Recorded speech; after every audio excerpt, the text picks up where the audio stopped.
বিভিন্ন অনুপ্রবেশকারীরা এই বৈষম্য বিরোধী ব্যানারে ঢুকে চাঁদাবাজির আশ্রয় নিয়েছেন। আপনাদের প্রতিও অনুরোধ থাকবে, আপনারা কোনো চাঁদাবাজ কোনো সন্ত্রাসকে আশ্রয় দিবেন না, সে যেই দলের হোক না কেন। এনসিপি বৈষম্য বিরোধীর নাম ভাঙিয়ে কোনো ধরনের চাঁদাবাজি করার কোনো সুযোগ থাকবে না।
আমরা মানুষের মত প্রকাশের অধিকার নিশ্চিত করতে চাই, কিন্তু আমরা বলেছি শুধুমাত্র ভোটাধিকারের মাধ্যমে, শুধুমাত্র এক সরকার থেকে আরেক সরকার পরিবর্তনের মাধ্যমে আপনার আমার জীবনের কোনো পরিবর্তন হবে না।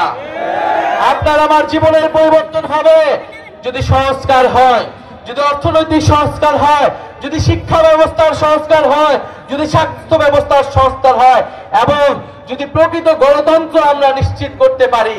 আমরা এমন একটা সংসদ যদি তৈরি করতে পারি যেখানে ক্ষমতার ভারসাম্য থাকবে, যেখানে এক ব্যক্তি, যেখানে শুধুমাত্র কেবল প্রধানমন্ত্রীর কথায় পুরো রাষ্ট্র পুরো সরকার পরিচালিত হবে না। আমরা সেই সরকার, সেই রাষ্ট্র ব্যবস্থার জন্য, সেই নতুন দেশের জন্য কথা বলে যাচ্ছি। ফলে নির্বাচন আপনাদের থেকে আমরা বেশি চাই। আমরা সংস্কার চাই, বিচার চাই এবং নির্বাচন চাই এবং সর্বোপরি মানুষের ভাগ্যের পরিবর্তন চাই। আমরা জামালপুরে আজকে এসেছি, জাতীয় নাগরিক পার্টি জামালপুরে শক্তিশালী হবে, জামালপুরের মানুষের পাশে দাঁড়াবে। আপনারা ভয়ের সংস্কৃতিকে উপেক্ষা করে জাতীয় নাগরিক পার্টির পাশে এসে দাঁড়ান। আপনাদেরকে অনেকেই ভয় দেখাবে, আপনাদেরকে অনেকেই রক্তচক্ষু দেখাবে, কিন্তু আপনারা সকল কিছু উপেক্ষা করে গণ অভ্যুত্থানের পথে দেশকে নিয়ে যেতে হলে এই তরুণদের হাতকে শক্তিশালী করুন। আপনাদের জামালপুরের সন্তান লুৎফর রহমান রয়েছে, এই লুৎফর রহমানের হাতকে শক্তিশালী করুন। জামালপুরে মশিউর আমিন শুভ রয়েছে, জামালপুরে যুব শক্তির বকুল রয়েছে, আপনারা তাদের হাতকে শক্তিশালী করুন। আরেকটি বিষয় প্রিয় জামালপুরবাসী, প্রিয় দেশবাসীর উদ্দেশ্যে বলতে চাই, বাংলাদেশের রাজনৈতিক দলগুলোতে একটি চাঁদাবাজের অর্থনীতি গড়ে উঠেছে এবং এই চাঁদাবাজির অর্থনীতির ভিতরেও দুঃখজনক হলেও বৈষম্য বিরোধী ছাত্র আন্দোলনের বিভিন্ন নেতাকর্মীকে যুক্ত করা হয়েছে এবং তারা যুক্ত করা হয়েছে। বৈষম্য বিরোধী ছাত্র আন্দোলনের নাম ভাঙিয়ে, এনসিপির নাম ভাঙিয়ে চাঁদাবাজি করার চেষ্টা করা হচ্ছে বিভিন্ন জায়গায় বাংলাদেশে। আমরা স্পষ্টভাবে বলেছি, চাঁদাবাজি সন্ত্রাসীর বিরুদ্ধে যে সংগ্রাম আমরা শুরু করেছি সেই সংগ্রাম আমরা ঘরের ভিতর থেকে শুরু করব। আমরা এই কারণে জাতীয় নাগরিক পার্টি ঘোষণার পরে বৈষম্য বিরোধী ছাত্র আন্দোলনকে বিলুপ্তির আহ্বান জানিয়েছিলাম, কারণ গণ অভ্যুত্থানের পরে এই ব্যানারকে কলুষিত করতে বিভিন্ন দল, বিভিন্ন পক্ষ ষড়যন্ত্র করেছে।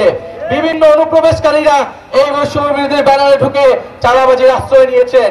আপনাদের প্রতিও অনুরোধ থাকবে, আপনারা কোনো চাঁদাবাজ কোনো সন্ত্রাসকে আশ্রয় দিবেন না, সে যেই দলের হোক না কেন। এনসিপি বৈষম্য বিরোধীর নাম ভাঙিয়ে কোনো ধরনের চাঁদাবাজি করার কোনো সুযোগ থাকবে না।